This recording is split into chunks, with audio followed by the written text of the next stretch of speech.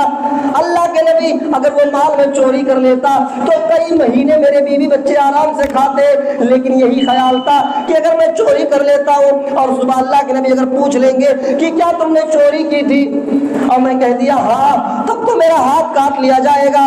اللہ کے نبی آپ نے جھوٹ چھوڑنے کے لیے کہا, جھوٹ چھوڑنے کی وجہ سے میرے ساری برائیاں چھوٹ گئی, ساری برائیاں ختم ہو گئی. شراب بھی چھوٹ گیا, زنا بھی چھوٹ گیا, چوری بھی میں نے چھوڑ دی.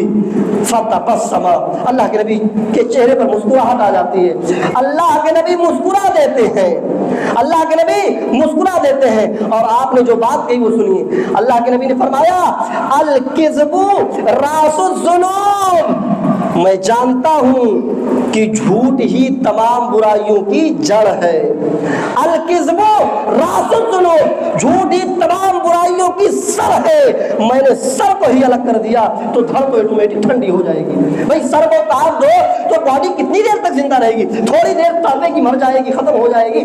الکذب راس الذنوب, میں جانتا ہوں کہ جھوٹ ہی ساری برائیوں کی جڑ ہے. اسی لیے میں نے جھوٹ چھوڑنے کے لیے کہا ادعو الی سبیل ربک بالحکمہ, اپنے رب کے راستے کی طرف بلاؤ حکمت کے ساتھ, والموعظۃ الحسنہ, اچھی نصیحت کے ساتھ, اچھی نصیحت کے ساتھ. آیا تھا چاروں برائیاں تھی, اگر آپ جذبات میں آ کر کے کہہ دیتے نہیں چاروں حرام ہے اسلام کے اندر, چاروں چھوڑو, تو کیا ہوتا؟